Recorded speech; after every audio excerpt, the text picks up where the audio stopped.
So today's daf is daf Kuf Ayin Vav, the last but one daf in Baba Basra, as we learn for Achinical basis on the Summah Sarva Shivya, and everybody should have a refuah shlema.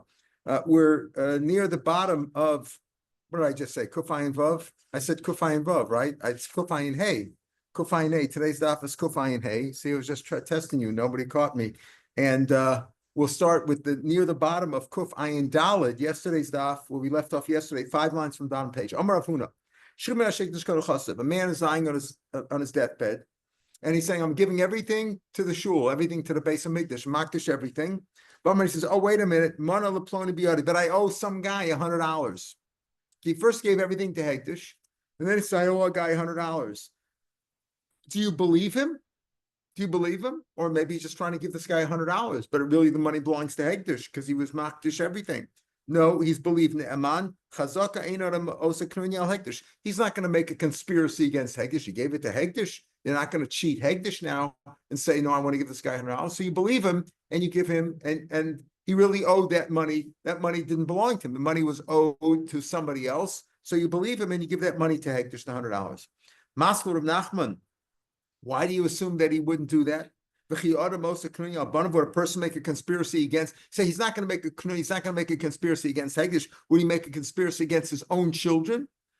Would he do that? The Rav Shmuel, they both say a man is dying, and when he dies, what's going to happen to his assets? Are going to go to his children. He says, "Wait, I owe $100 to Yankel over there." The same way. What do you say there? If he says, "Give it to him," make sure you give him the $100. Then no sin. But if you didn't say give it to them, ain't no sin. You don't give it to him. Why don't you give it to him? If he says he's about to die, all his assets are going to go to his children. He says, I owe this guy $100. If he says give him the $100, then you give it to him. But if you didn't say give it to him, you don't give it to them. Why?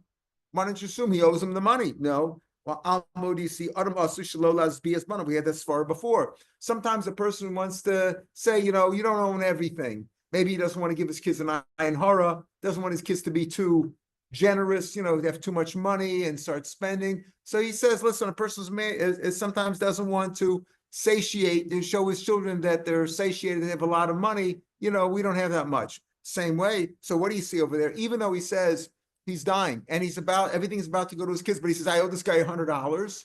You don't necessarily believe him. If he says give it to him, yeah. If you didn't say give it to him, you don't give him the $100. Because you're just saying, you're not getting everything. Don't be so confident that you have money, or maybe he doesn't want them to get on ayin hara.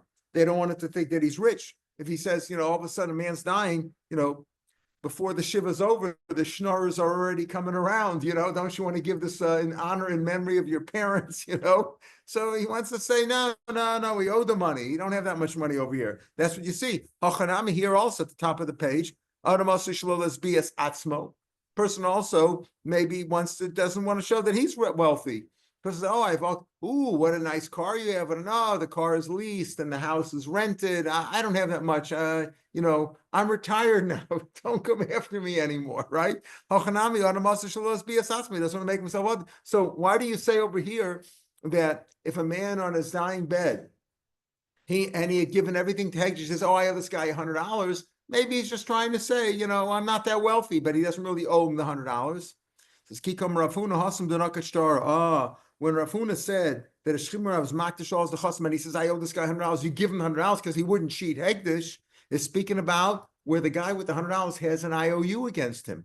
He owes an IOU against him. Okay, so Machlal Rav Shmuel Nakashtar. So when Rav Shmuel says, when they say that if a man's dying and he tells his kids, I owe this guy $100, you don't give him the $100 because maybe he's just trying to show that you're not so wealthy. That means the guy doesn't have a star against him.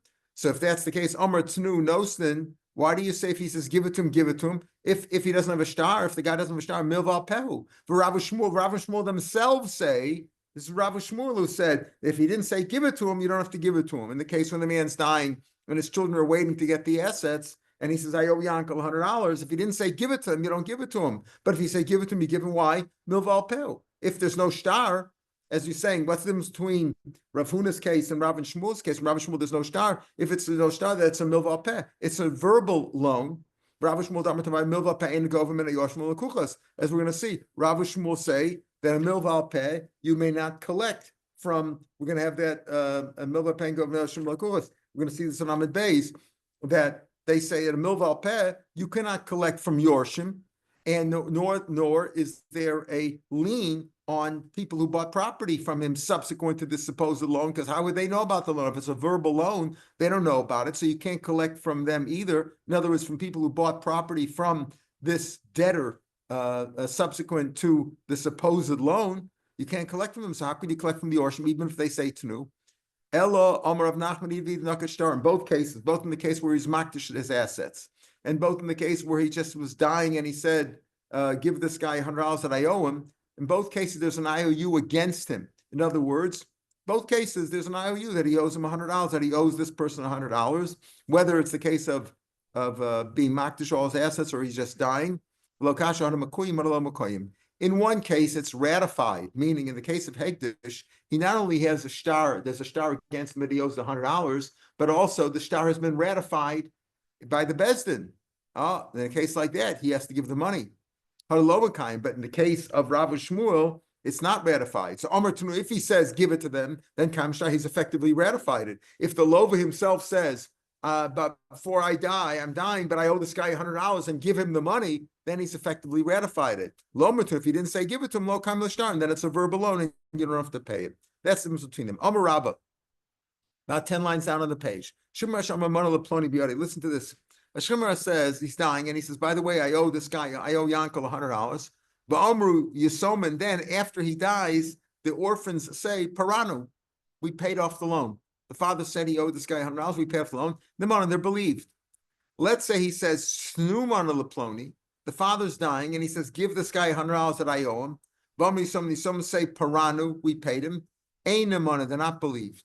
They're not believed. Says the Gemara, why wouldn't they believe? When the father just says, I owe him $100, and then the Yisomim say, we paid it, then he is believed. But if the father said, give him $100, and then they say, we paid it off, they're not believed. Klap and lie. Where are you going with this? Just the opposite. The other way around is probable. Amr Tanu, if the father said, give him $100, keep the Paska Avuan Lemilsa, since the father said, definitely give him the $100, right? They said it definitively. He said so. He can remember the party, so probably they listened to their father. Mitzvah l'kaim divrei hames. By the way, Rashbam pointed out, difference l'kaim divrei hames is after he died, right? After he died. In other words, the father said, if the father said, give him $100, and then what? He died, and then the Yorshim say, we paid off the money. Probably that makes sense because since he said definitely give him the money, then the party, probably the children probably paid off the loan. Obviously there was no receipt. Says, I have $100, I owe him $100, keep the low Paskav in the mill. So since he didn't say give him the money, it's possible that they didn't pay him. Why? Because he says I owe him $100, but he wasn't definite about it. He didn't say give him the $100. He just says, yeah, I owe him $100. Maybe he meant he owed him in the past $100.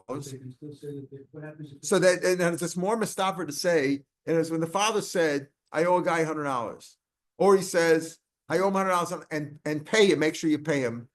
After the father died and the kids come along and say, we paid him, which case is more mustafa, is more likely to say that they paid him. Probably if the father said, give him the money, then it's likely to say they listened and they paid him. But if the father just said, I owed him the money, well, maybe it was paid off, maybe it wasn't paid off. It's more probable to say that the kids paid him off when the father said, give him the money.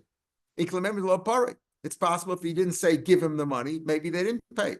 That can't be the way you've described it. The way you described it originally is if he says, give him $100 and some paid him, you don't believe him. But if he didn't say give it to him, then you do believe him. Doesn't make sense. This must be how the teaching was learned. If Shmuel says, listen, I owe him $100 for Omer Yisomim, and then the Yisomim say Chazer v'Omer Lanu Abba. Afterwards, he said Parati Nemonim.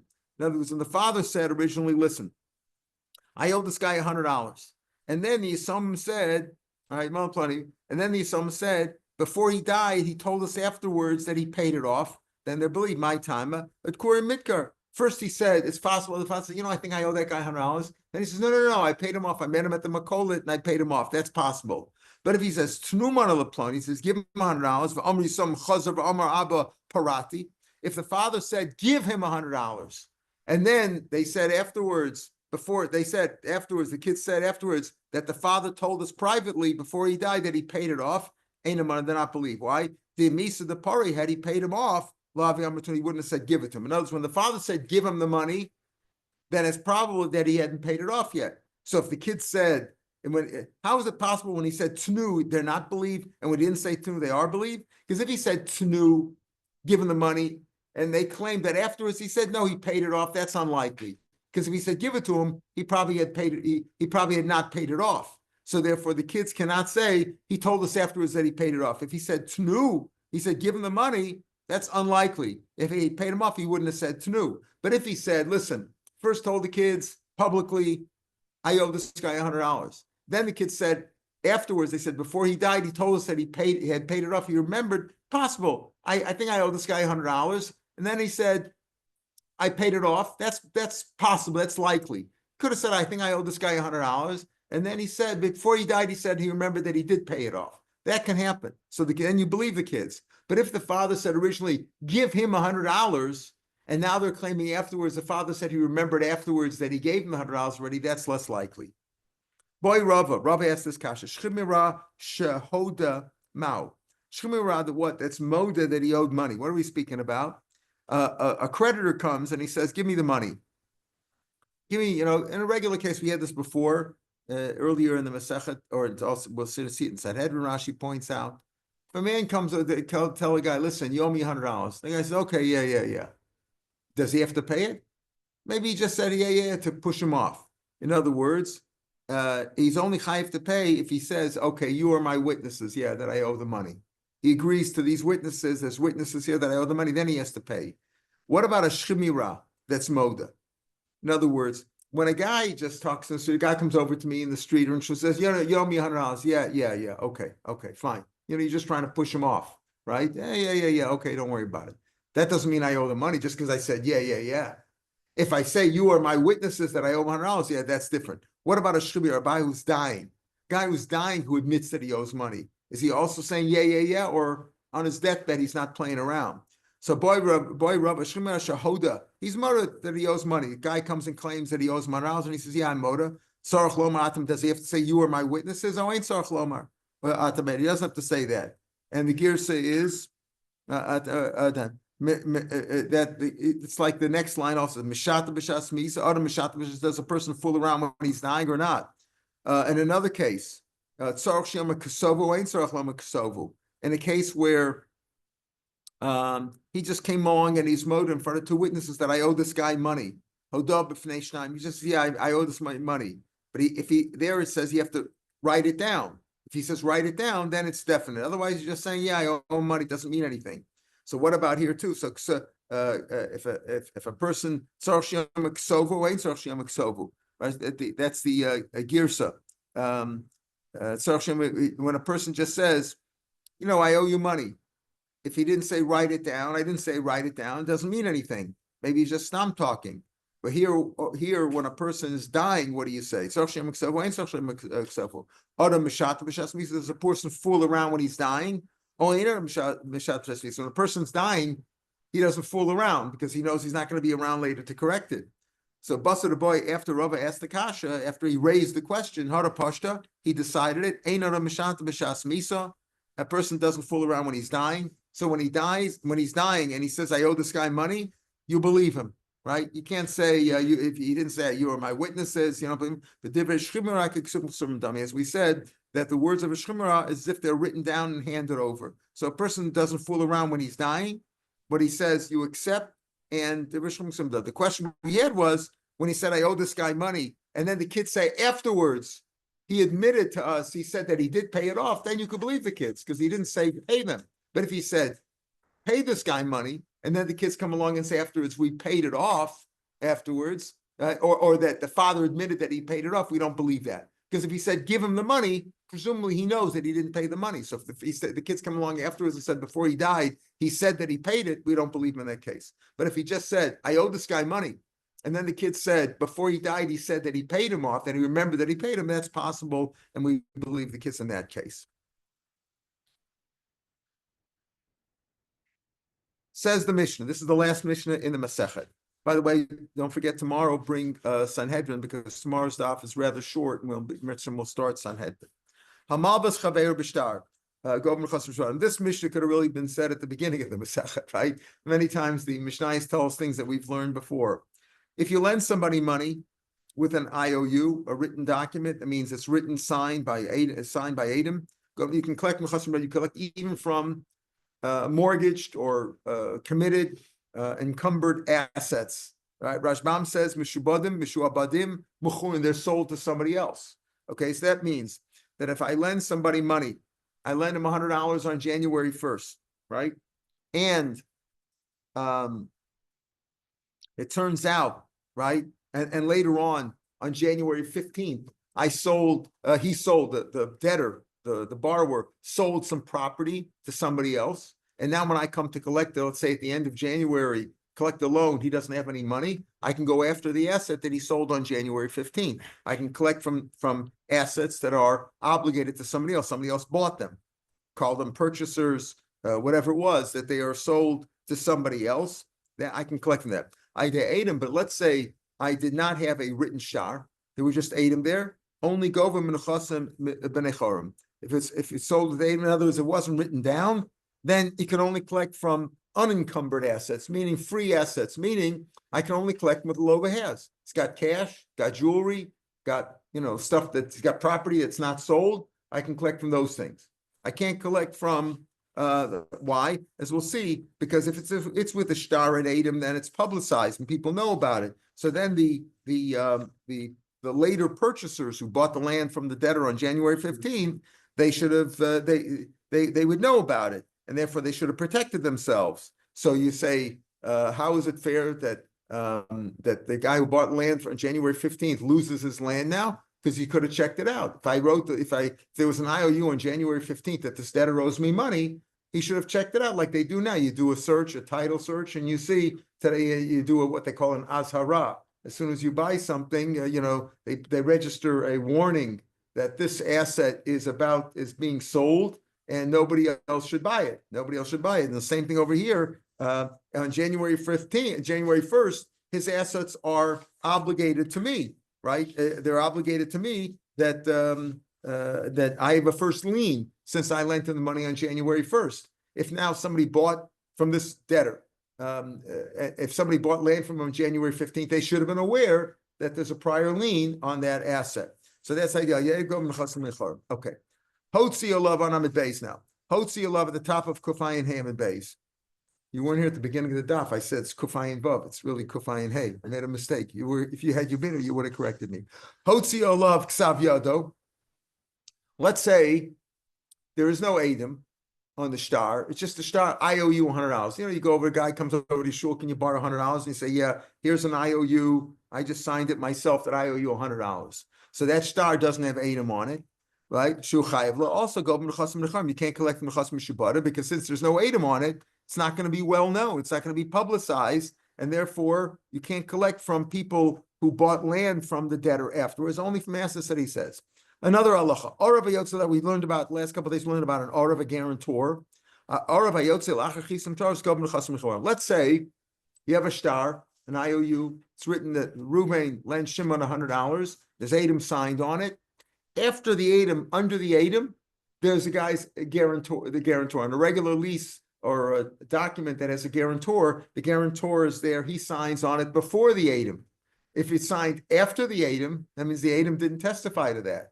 So he says, an Orav Hayotze, now you want to collect from the guarantor, you can only collect from the guarantor's free assets that are not mortgaged to somebody else. Why? Because there's no Adam signed on that. In other words, the guarantor could have signed on it weeks, days, years after the loan was made, or the document, the bill of sale, whatever it was done, because the guarantor was not part of the original transaction. He didn't guarantee the original loan. The original loan was written the way it was with no guarantor, and it was signed that way. Later on, the guarantor signed below the Adam. That's not a real guarantor.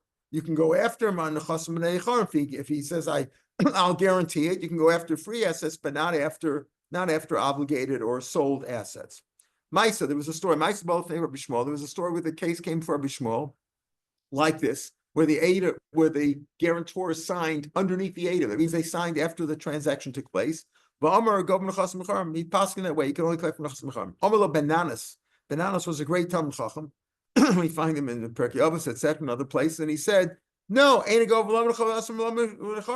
you can't collect even from free assets of the guarantor because that's not a guarantor. A guarantor who signed after the Adam is not even a guarantor. He's not guaranteeing anything."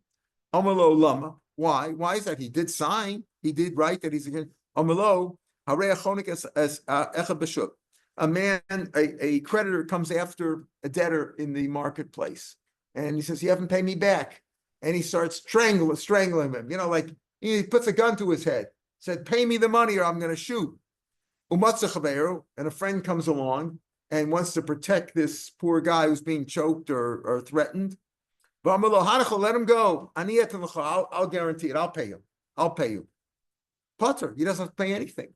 Says Renan, he doesn't pay anything because he just did that to save the guy's life.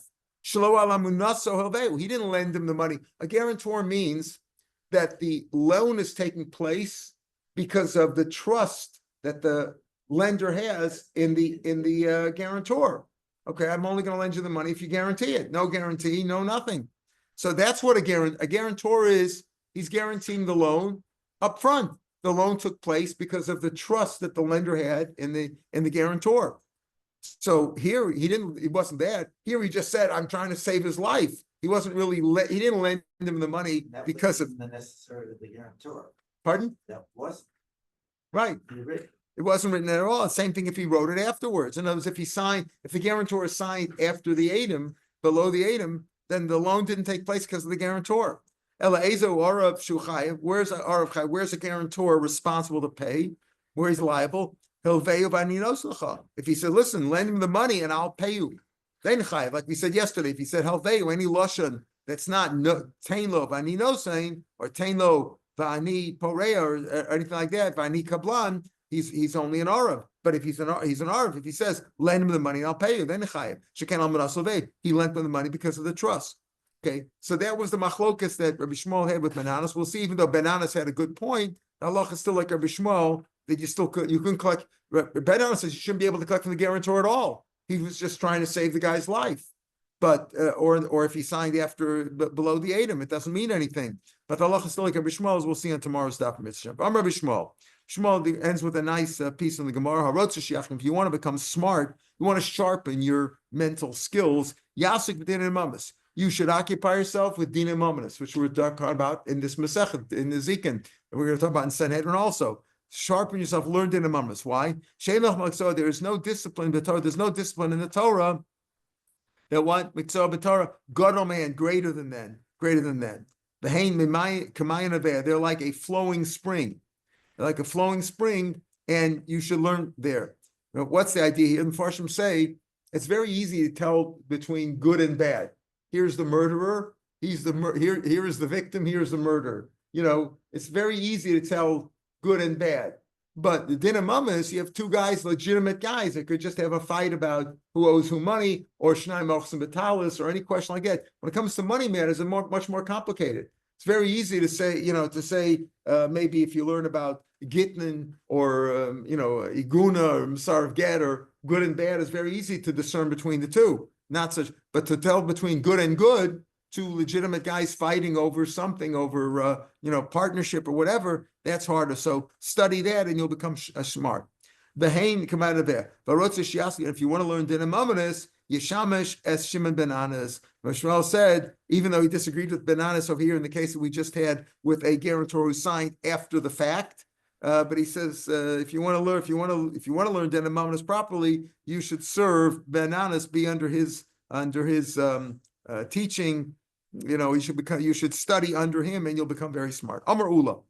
Now Ula says, Allah again. This could have been said at the beginning of the Masechta. We had this before. Dvar Torah. Mina Torah echad malva b'shtar ve'echad milva b'shtar ve'echad milva al peg over chas v'shtar. Mina Torah.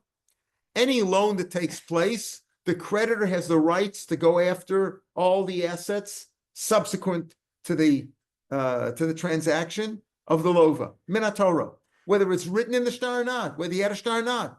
That's the rule. You learned out of a pasuk, that if a guy owes you money, you can go after and take a pledge from him. Mina Torah. Why? My time Shibura Doraisa.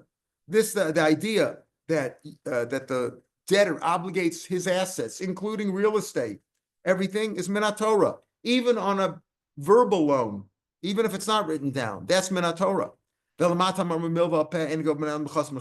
the rabbi say, like we saw in the Mishnah, that a milva al peh, or a milva that there were Edom, but there was no shtar, milva peh ain't go over el minchas mecham? Why is that? Because it's not fair lekuchos. Because again, in the case I outlined before, I lent him money on January 1st, and then on January 15th he sold some property. Right? He sold property to a purchaser. Okay, the purchaser should have checked it out. Right, and see if there's a loan. But if I only lent him the money verbally, there was no shtar, how is the purchaser going to know about it? He can't go to a registry and say, or did anybody hear about this loan? Because it was a verbal loan. It could have been done in secret. So it's not fair to lekuchos, and therefore we say that you can only collect from free assets that the lova has, not assets that he has sold. So why don't you say in the case of a shtar also that it's not fair to lekuchos? They themselves, they caused their own loss. They should have checked it out. When you go buy property, what's the first thing that your lawyer does? He goes to the tabu and he sees who owns the property. Turns out this guy sold it to you, doesn't even own it, right? Somebody else took it away from him. Should have checked that. Here, the guy on January 15th, if I lent you the money on January 1st with an IOU, then the purchase that would have been checked out, it would have been publicized. It would have been in a registry or something. People could find out about it. And therefore, the purchaser on January 15th who bought the land from the debtor could have checked it out and found out. If he didn't check it out, it's his loss. Tough luck. Therefore, I can go take the land away from him, even if it's a loan with an IOU, with a written document. The Rabbah. So that's all the opinion of Ula. We start off the Gemara. Ula says Torah, whether it's a verbal loan or a written loan, meaning written with Adam signed on it, I should go after. I should be able to collect it. Except the rabbi said that if it's a milva peh, I can't collect from the chasim that have been sold. The chasim the mishubadim can only collect from chasim charim because the lekuchos wouldn't know, but it's not fair. But Rabba says no. Even a milva b'shtar cannot collect from sold assets, from assets that are obligated to somebody else. My time is Shibura Labdo Rice. He disagrees. He says Shibura is not Mina Torah. Yes, you see psukim that's like an asmachta, or this is what we say that you can collect. You go after the assets. That's if Bezdin authorizes it. But Shibura is not Mina Torah. So if Shibura is not Toraisa, why did the rabbi say that a milva b'shtar you could collect from the chasim mishubadim that were sold subsequently? Otherwise, you lock the door before borrowers. Nobody's going to lend their money out. Why would I lend you money? And I could lend you money today, and you have assets, and then you sold all your assets, and I can't go after them. That's ridiculous. I'm not going to lend anybody money. People will not lend money, and therefore, especially Mina Torah, you can't collect rebid either. Why would I lend you money if I know the money's going down the toilet? I won't be able to collect from you. So therefore, the rabbi said, okay, if it's a milva b'shtar, I can go after the assets that he sold subsequent to the loan. So why don't you say anything by milva peh also? Even a milva peh should be able to go after property that the lova sold subsequent to the loan. It says Hasim, less like color. Nobody's going to hear about it. There's no publicity involved. If it's a milva peh, if it's not written down, there's no publicity, and the purchasers have no way to protect themselves. So if it's a milva peh, I can only go after the debtor himself. If it's a milva b'shtar, I can go after purchasers who bought land from the debtor subsequent. So we have this machlokes between Ula and Rabba. Ula says Shibura Daraisa. Rabba says Shibura Lav Daraisa. Says Gemara Miyam Rabba Hachi. Rabba Govu Karki Yeshlo Govu Maseno. The discussion there is about this. We've learned that a bechor only gets a double share in what's there, what's extent at the time of death, not stuff that the came into their possessions subsequent death, like a great uncle died and left him some money. The bechor doesn't get a double share in that. He only gets the double share in what's there at the time of death. Let's say the father had an outstanding loan. Is that considered like it's there because the money's owed or not? So the Gemara says there, Rabbah says, if they collected karka, then he gets a double share in that. Gobu karka, they had karka, because karka, if he has karka outstanding as a loan, they have a loan outstanding, and they're going to collect the lover can't pay, and he's going to take their karka. That's as if he gets a double share in that. If they collected cash, cash is not considered like it's there. It's in the hands of the lova. Meanwhile, at the time of death, and then he doesn't get a double share. There's another opinion that Rav Nachman says the opposite way around. Mos is considered like it's there, karka not. Okay, but what do you see? Rabbah says, Govu karka yeshlo, govu mos ain lo. So what do we mean by that? He says that he's not considered. Does he say shibud? So what do you mean? Govu karka yeshlo. He's entitled to it. That means it's like he owns it, meaning that the karka that was obligated to the father before he died, and now the bechor wants to get a double share in it.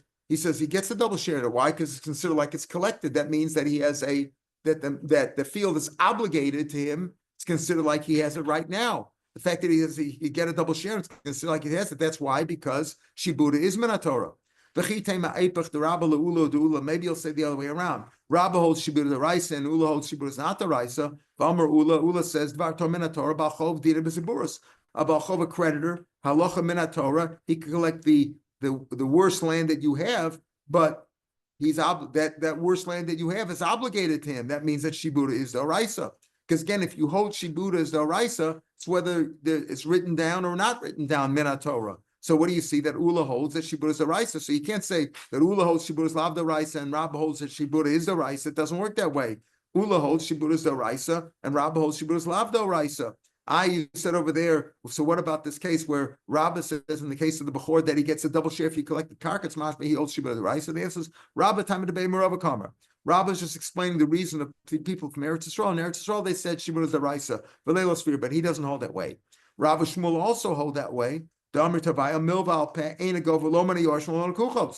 is an oral loan. You cannot collect from Yorshin or from Lekuchos. Lekuchos means you can't go after obligated assets they bought the land subsequent to the loan. My time is shibuda is lav d'oraisa. Shibuda is not minatora. So it could be that they said Rav and Shmuel both agree with Rabbah. Shibuda is lav minatora, and the only reason we said that you could collect in the case of a milva b'shtar is shalot tanol benes b'fnei loban, as we said. It said you close the door, but nobody will lend out money if you can't even go after obligated fields if there's a written IOU. So they also hold like Rabbah. But Rav Yochanan of Shlokish, they both say they say that Rav Yochanan of Shlokish say that even a milva peh can collect from Yorshim and from Lekuchos. That means shibuda is deraisa. My time is shibuda deraisa. Wait a minute. But our Mishnah said that a milva peh you cannot collect from Lekuchos, right? You can only collect from Lechasim b'nei chorin. So is Rabbi Yochanan Shlokish going against the Mishnah? No, you can't say that. So Rashash said it gets two answers. It could be that when they say the preferable answer Rashash says is that it could be that Rabbi Yochanan Shlokish is speaking about Minatora. Minatora, Shibuda Zarai said you can collect even by a milva peh. But the rabbi said that you don't because it's not fair to the Lekuchos. So it could be Rabbi Yochanan Shlokish. They're not really arguing with the Mishnah, or they'll say the Mishnah is speaking about a different case, or speaking about maybe where here you're arguing that maybe it was paid off, whatever it was, and that's why that the Mishnah speaking about where there's a counter argument, and here there's no counter argument. But the simplest thing is to say that Rabbi Yochanan Shlokish is saying like Ula said, Minatora, milva peh can collect from Lekuchos also because of Shibuda D'Oraisa, except Rabbanan, they said it's not fair to collect Lekuchos because they can't protect themselves. So it's not fair to say to Lekuchos. That's the reason. So therefore, what do you see? Rabbi Yochanan Shlokish hold like Ula that Shibuda is Shibuda D'Oraisa, meaning that Minatora you can go after the lender's, the borrower's assets, even assets that he sold subsequent to the loan, and even by a milva peh, where there's really no way for the Lekuchos to know about it. But the rabbi said to protect the Lekuchos, we don't do it in the case of milva peh. Okay, so Rabbi Yochanan Shlokish say Shibuda is D'Oraisa. Rav Shmuel say Shibuda is lav d'oraisa, like Rabbah. Neistei, case kash like this. Hachofer bor b'shus Rabbah. Man digs a pit in Rishus Rabbah. Are you allowed to dig a pit in Rishus Rabbah? Of course not. Doesn't belong to you. It's Rishus Rabbah. It's a public thoroughfare. Can't do it. While you're digging a pit there, Benafel shore, while he was digging the pit, he dug the pit, he's near in the bottom of the pit, and a shore fell in there. Bahargo and killed the guy. Shore fell on the guy and killed the guy. Potter, the owner of the shore is Potter, because it's the digger of the pit. The digger of the pit, it's his fault. You dug a pit in Rishus Harabim. Of course, a shore fell in there. He killed this guy. So the shore is potter. The owner of the shore is potter for killing the guy. Below, Elisha if the shore also died after he fell into the pit, Yoshia Balabor, the heirs of the person who dug, of the digger, they have to pay Chayv L'Shalom. Make sure they got to pay the shore above. They have to pay for the value of the shore. Okay. So what do you see over here? You see that the Yorshim have to pay for the Yorshim have to pay.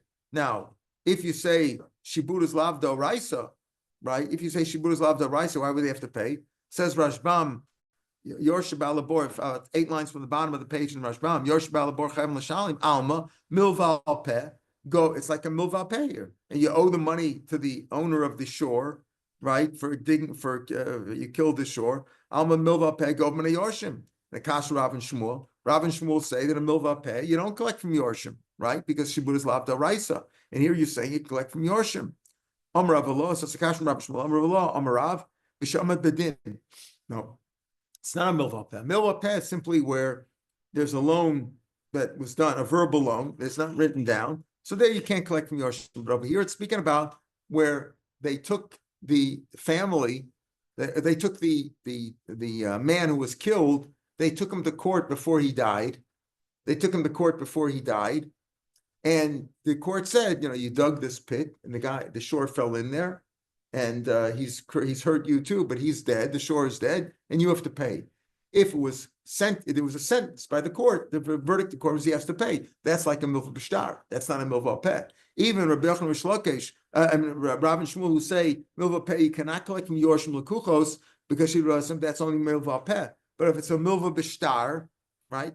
A milva b'shtar, in other words, shibud lav deraisa, but shibud lav deraisa and milva peh you can't collect from Yorshim Lekuchos. Their motive, if Shiburas Lav Deraisa, according to Rabbah, even a Milva B'shtar also would not have to, but it said, because otherwise Shalot Talmud, presumably Rav and Shmuel will be motive. But here it's a Milva Peh. The answer is no, it's not a Milva Peh, it's a Milva B'shtar. Because the court gave a verdict that you have to pay. You have to pay the owner of the shore for his damage. Now the guy died, so his kids have to pay but it's a Milva B'shtar. And therefore it's like a written down document if the court gave such a verdict, therefore it's not a Milva Peh. How can you say that he was taken to court? The guy who dug the pit was taken to court before he died. It says he was killed. The shore fell down on him and killed him. So how do you say he was taken? Huh? It took him a long time to die. That's the answer. Amar Bada Barava Sha'asu Treifa. Took him a while to die. He was mortally wounded by the shore, but it took him a while to die. Rav Nachman said, Tana Mace V'Kavro. He died, and the shore basically buried him. Like the shore fell on top of him and stuck him into the ground. So, right, the Kavro was buried there. The Kavro, and he buried him there. Says I'm not sure if the Hassam is going on the aspect, right? Or a ton of mace for Kavro buried him right there. The answer is the Yosfe Dayana Yapuma the Bira V'Chayvu. The judges happened to be walking by. 3 judges happened to be walking by. They saw the incident, and the guy was mortally wounded. And they say, "Hey, you digging this pit? He has to pay. You have to pay the owner of the shore." The shore was lying there dead too, and they were mechayim then. And okay, this is a little bit of a forced answer, but at least it's an answer on Rav and Shmuel. Rav and Shmuel say shibud that milva peh you can't collect from Yorshim, and the Kucha say, how can you collect from Yorshim over here? The answer is that he was sentenced to pay the money before he died. Amar Pap at the top of Kufayin Vav. Hilchas Aloch is milva peh govim many Yorshim. You can collect from Yorshim. Now, why can you collect from Yorshim? So Rashbam explained that the other day, that really, maybe you wouldn't be able to collect from Yorshim, but in Bisman Azeh, if you couldn't collect from Yorshim, nobody will lend out money to anybody.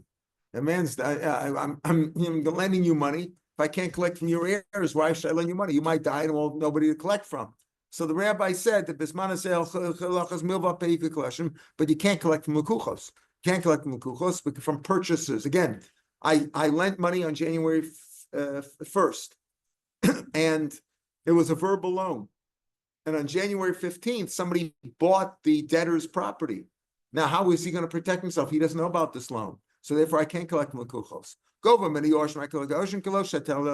Otherwise, nobody will lend money. If I lend money to somebody and he tells me I can't collect from his children if he dies, I don't have anything on paper, and I'm lending you money. If I can't go after your children, I'm not going to lend you money. But the ain't government kuchas, but you can't collect from purchasers unless they call it, because a loan like that does not have any publicity. And if you don't have publicity, you can't collect because it's not fair to the purchasers on January 15th. They had no way to protect themselves. Therefore, I can't collect from them. All right, tomorrow's daf is daf Kuf Ayin Vav. Mitzvah Hashem will finish the daf and finish the Masechet Bezrat Hashem. And remember to bring a Sanhedrin tomorrow because we'll start Sanhedrin. Yeah. You can't collect from the kuklets Right. because it's built whole. And the shubadim, you can. No, that is Meshubad. Lekuchos means Meshubad. Lekuchos means people who bought it. In other words, the land on January 15th, when they bought the land, right? So now the land is obligated to them because they bought it. Lekuchos means Meshubad. It's the same thing. Like Rashbam says on Amar Aleph, when Rashbam says the last Rashbam on Kufayin Hamarav, today's daf on the very last Rashbam, Meshuabadim, Mechurin, sold. If they're sold, that means that means the purchasers. It's Shuabat. It's obligated to these purchasers. That's what he means by that. Okay. Kol Tuv.